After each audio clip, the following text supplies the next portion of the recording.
Hey there, and welcome to today's episode of the Bringing Business to Retail podcast.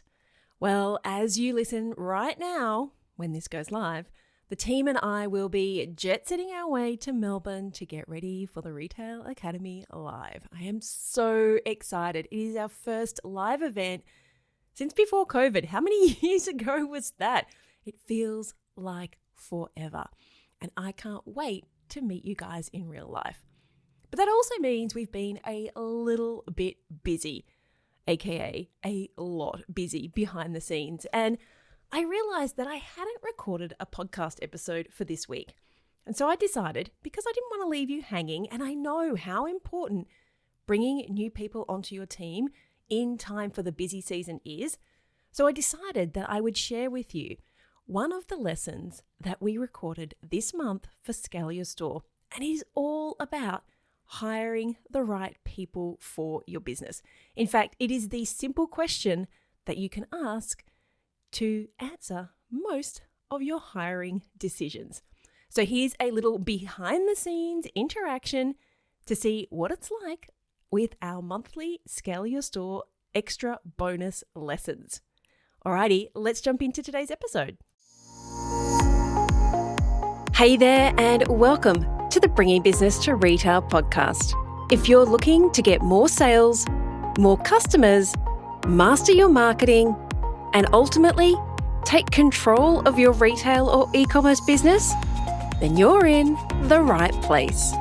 I'm Selena Knight, a retail growth strategist and multi-award winning store owner whose superpower is uncovering exactly what your business requires to move to the next level. I'll provide you with the strategies, the tools, and the insight you need to scale your store. All you need to do is take action. Ready to get started?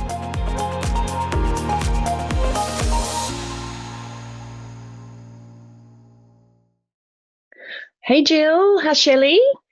I am going to jump straight in this because this might be a little bit of a long one. And as usual, if you would like to put your questions into the chat, that would be helpful because I can answer them once I've finished and I won't lose my train of thought.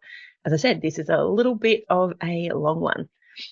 So today I'm going to be talking to you about the simple question that you need to ask to answer your biggest hiring decision.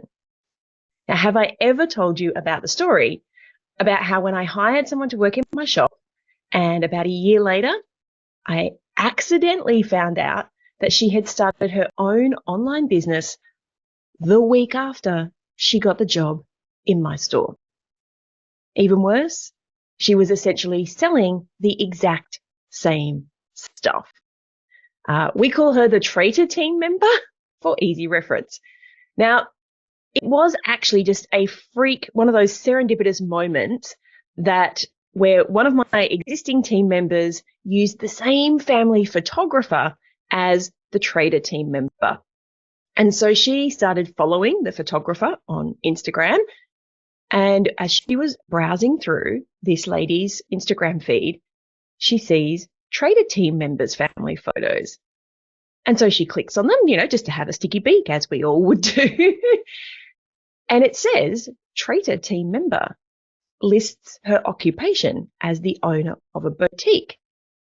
And that is where trader team members' plans unraveled very, very quickly. Now, of course, fantastic team member had that moment, that crisis of conscience, do I dob her in versus this is my job? If this business goes out of business because she's stealing customers or whatever, I won't have a job anymore. So she came to me and said, look, I've got a really difficult situation that I'm in. I know that somebody who is working for you has started their own business and is taking photos of things in the store and putting it on their Instagram and their Facebook and kind of making out that this store is hers. Not mentioning the name, but kind of making out that they have a bricks and mortar store. So did a little bit of research, called my lawyer, got a letter, drawn up immediately, and needless to say, when she turned up the next day, trader team member was fired on the spot. Now, I share this story with you to show you that even after, at this point, I had been hiring for 6 or 7 years. So even after all that experience, Even the best of us can still get it wrong. So, do I think she was morally challenged? 100% yes. Did she actively steal any inventory? Well, we could never actually find any evidence that she did. And was she a poor hiring decision? Well, on paper, no, because the thing was, she was actually a great worker. She turned up on time. She never took sick days. She would stay back a little bit later. She had a great sales conversion rate, and she was always coming up with great suggestions. She got along well with the rest of the team, hence fabulous team members' crisis of conscience. And she pretty much showed up every single shift. On paper, she was a great team member. She just didn't have an awful lot of scruples. And so you know that to grow your business as the CEO, you are going to have to grow your team. That is a non-negotiable. And being able to delegate all of those tasks that suck up your time and drain the life out of you, it's not only a good business move, but it is like a huge weight has been lifted off your shoulders. Now, when it comes to the 5 pillars of retail success, this comes under the impact pillar. This is you being the leader of your business. This is you creating the environment, creating the leadership, creating the business that people want to come and work in. So when you get this right, it frees up your time to grow the business. And quite often you'll see a direct increase in sales and revenue within months, if not weeks. I remember working with Mickey, and she had a 27% increase in sales after hiring her first store manager in just 3 weeks. I know Dion is cracking on to do some of her best months ever since bringing on Coral, her store manager. Now, it isn't always a store manager, and we're going to go through that in just a moment. So you can hustle to a certain level, but after that, you 100% will need the bodies and the minds to help you grow, or you're just going to burn out. You're going to hit plateaus. And I don't know, do you already feel that way? I know that I have been in that scenario over and over again in my business. And I speak with dozens of retailers and e-commerce store owners every single month. And 100%, it is the same thing over and over again. I'm tired. I'm stuck. I'm not sure what to do. I'm in a rut. But here's the thing. The problem isn't usually you've got a bad product. The problem isn't that you've got a bad store location. And quite often, it's not even that you've got a website problem, but you're trying to fix all of these things that aren't actually the problem. And you know how passionate I am about fixing the thing that is the problem. And a new website probably isn't going to fix that for you. Moving stores to a new location probably isn't going to fix that for you, because 9.9 times out of 10, the reason your business is not scaling is because of you. And I say that because I know that one of the reasons that we don't scale is because of me. Even at this level in my business, I still have to be learning to delegate. I still have to hire. I still have to be in charge of people, because we can fix all of those other problems faster and cheaper and better if you have the right people. So I know that if you're watching this, I don't have to convince you that you need to grow your team if you want to scale your business. The part where you're probably getting stuck is, who do I hire? How do I hire? And how do I ensure that I don't end up investing a huge amount of time, money, and energy just to have someone up and leave on day 3? Because, hey, they haven't shown up. That happened to me just a couple of weeks ago with my housekeeper. Just didn't show up on the 3rd session. It's too emotionally draining, and it costs money to hire the wrong people. So over these next few lessons, I am going to fast track your hiring process. I'm going to reduce the number of hours that you're going to spend time recruiting, and I'm going to help you increase your success rate. Cool? All right. So if I wanted to let you in on a secret, if I've spoken to you guys one-on-one, you know that I've said this to you. I say this pretty much to every single person. Scaling your business isn't about making huge shifts in your business. It is about making really small changes that, when compounded, create exponential results. And while it's really easy to jump in and do stuff in your business, sometimes what is really needed, and you probably know this yourself already, is we have to change how we approach opportunities and how we approach obstacles. And all of that is changing your mindset. In this case, we're talking about building your team. Look, if you ever want to do next level hiring and recruitment, I highly recommend you follow Layla Hormozi. The woman is a freaking machine. And she has this great quote, which is, build the team to build the business, because one brain cannot build a $100 million business. That doesn't really matter what number you want. Even if it's $10 million, one brain doesn't build a $10 million business.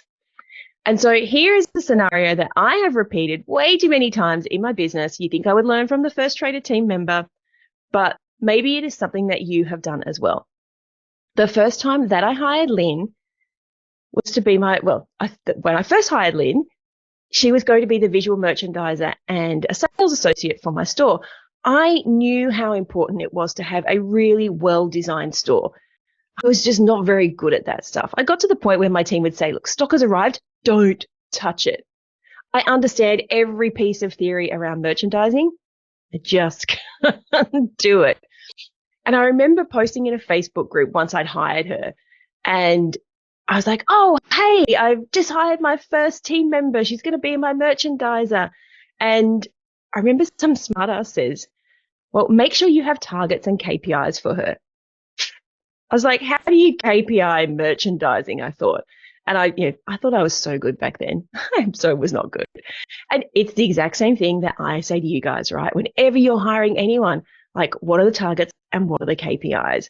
That person was doing me a favor, and I completely looked that gift horse in the mouth. So fast forward a month later, and Lynn was making the store look great. But the cracks were starting to show.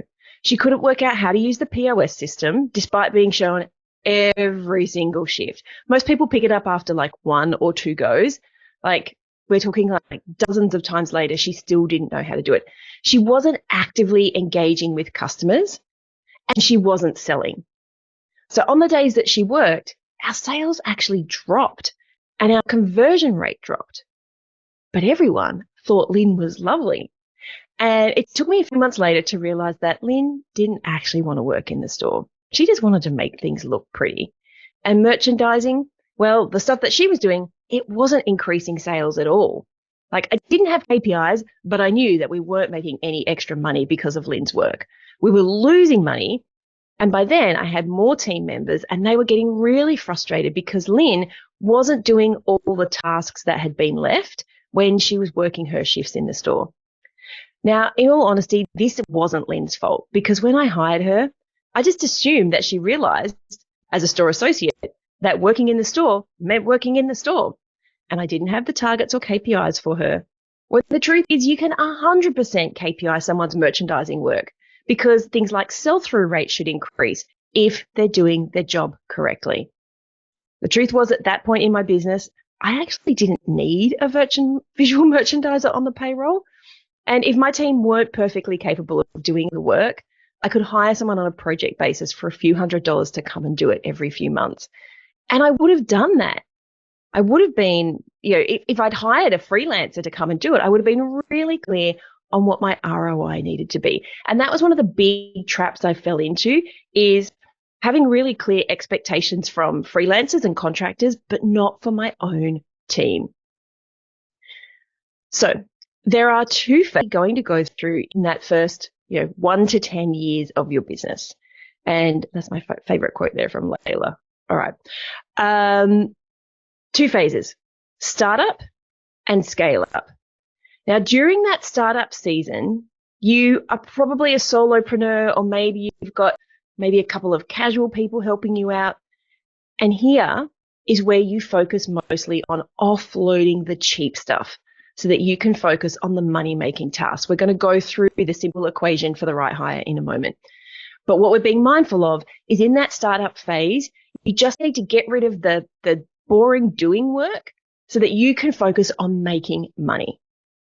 Now, as you scale up, you will find that you need more people who bring more experience and who know the things that you don't. Guess what? They cost more money, but they can do those money-making tasks simpler, cheaper, faster, better than you could ever do it. Now, look, I've hired so many people. I could probably write a book of mistakes. And I've hired people in my business that I didn't really need, like Lynn, at the wrong times because they were doing jobs that I just couldn't stand doing. And you're probably thinking, well, hold on, Sal, you just said to offload the stuff that you don't want to do. 100%. But in my scenario, and perhaps you found this too, just like with Lynn, I was hiring people to do jobs that didn't really need to be done. My business wasn't ready for a merchandiser to be on the payroll.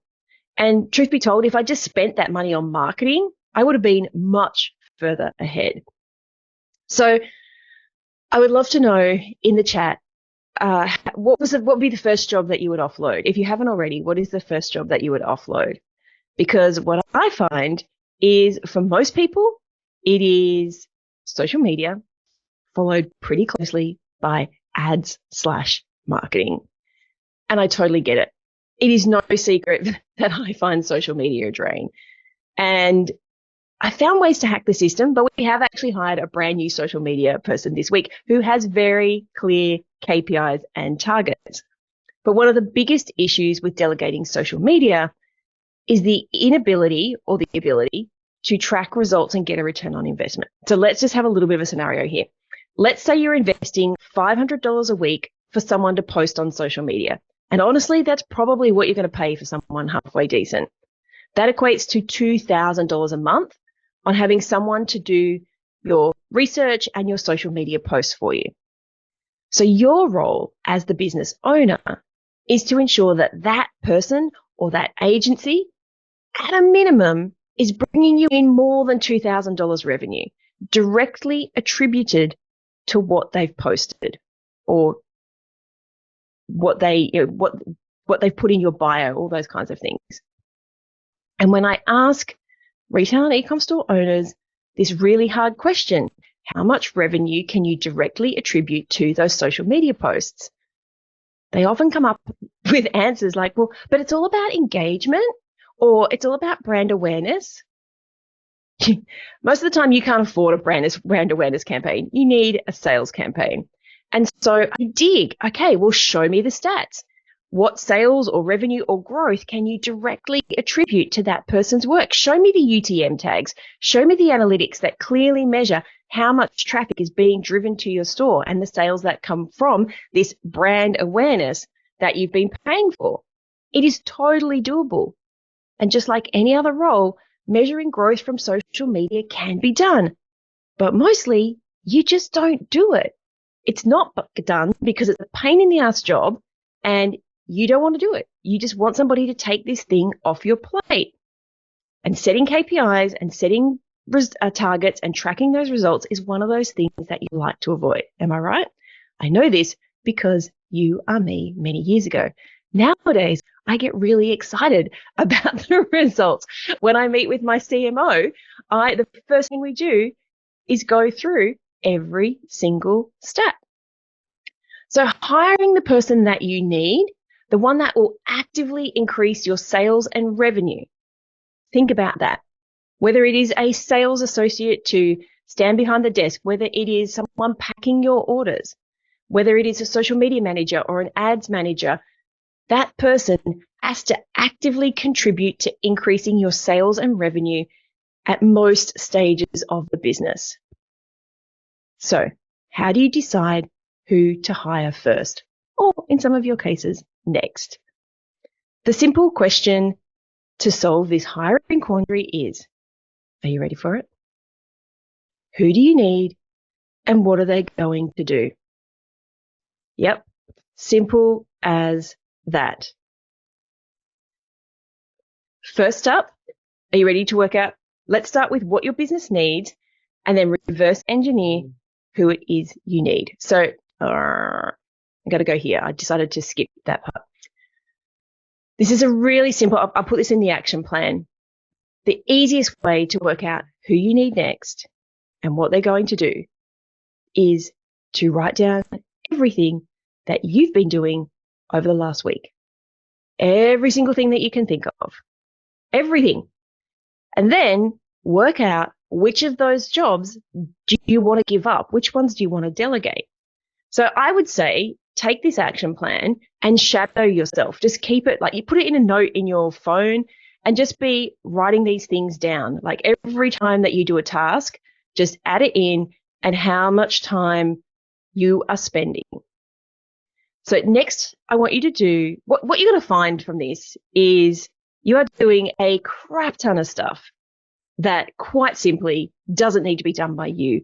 Could be done faster, cheaper, better by somebody else. But one of the traps I see people falling into is trying to get the next person to be them and do all of the things. And mostly that doesn't happen. So what I want you to do next is, as you write down those tasks, is just give a simple dollar sign to how much direct revenue each of those tasks brought in that you were doing. So if you were uploading products to the website, kind of generates a little bit of revenue, but you can't directly attribute how much your time did. So I would kind of put that down as like a 2.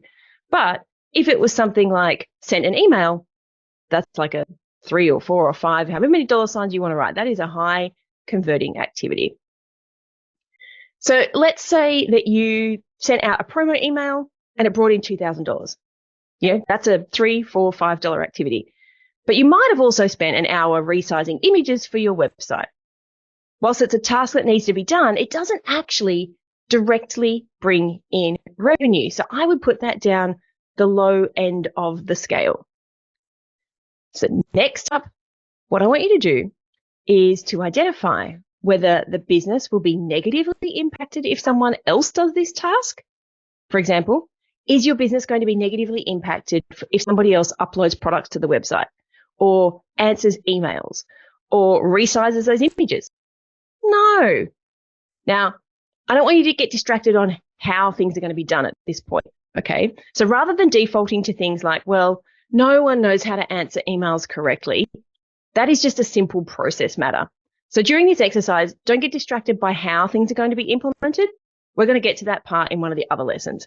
Quite simply, will the business be negatively impacted if someone else answered general customer inquiries? And the simple answer is, if you do your job right, no, the business is not going to be affected. So conversely, let's look at whether the business will be positively impacted if somebody else does this task. So let's go back to that customer inquiry scenario.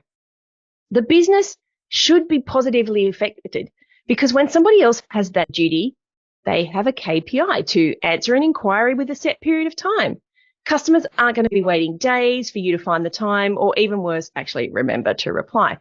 You can also set targets for things like customer service for sales, believe it or not. So if you are looking at the customer service role, how much are they selling? And you might be thinking, well, hold on, if someone is answering general email inquiries or returns, what do you mean, how much are they selling? This should be a revenue generating cost center. This is something that a great salesperson, a great customer service person who does their job well will actually sell products for you in the meantime. So think about if someone sends a support ticket in saying, I bought this white shirt and it's too small. Instead of just filling out the form and saying, send it back, potentially the person who's doing a great job looks at the sales history of your customer and says, no problems, let's move that up to the next size. Oh, and by the way, I see that you love midriff pink shirts. Did you know that we had a new pink midriff shirt in? You might want to check it out. And as a customer, how awesome is that? Oh my gosh, you're actually looking at me as more than just a number. So a great customer service person who has KPIs, who has targets, is going to do all of those things that you don't do because you're just like, oh my God, a customer service ticket, I just don't want to even reply to that email.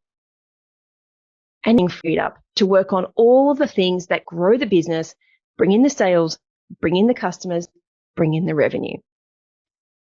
Next up, I want you to be looking at what you should be doing. Again, just go through.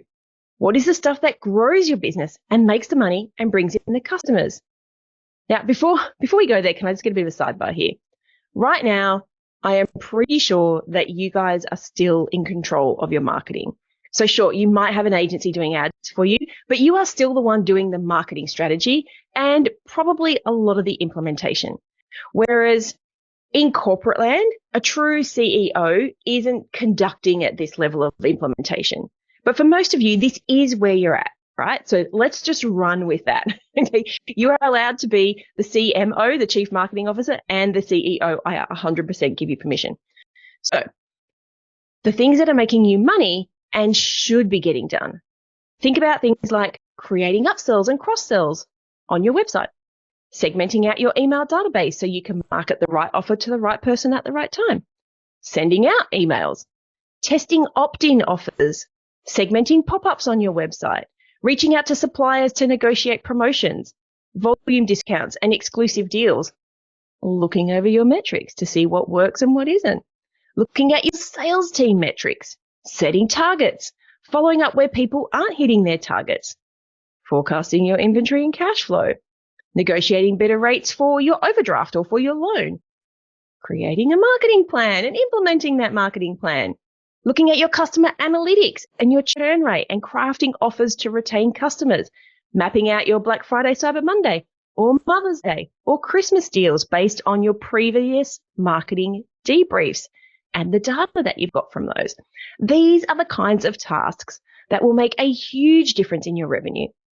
And if you are not doing them because you are too busy resizing images for your website or you are too busy packing orders, then it is time to find the people who can.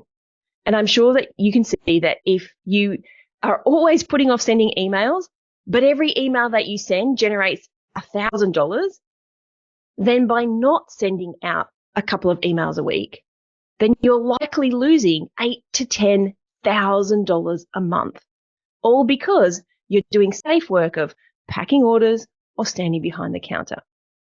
Remember, scaling your business isn't about making huge shifts.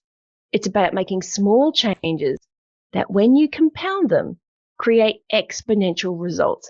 Even if you just freed up 3 hours a week to send 2 more emails to a really good offer to a segment in your database, that could make you $10,000. Just that one little thing. And changing your mindset to hire the person that you need, the one that will actually increase your sales and revenue, is one of those first shifts that you can make to help you exponentially grow your business. All right.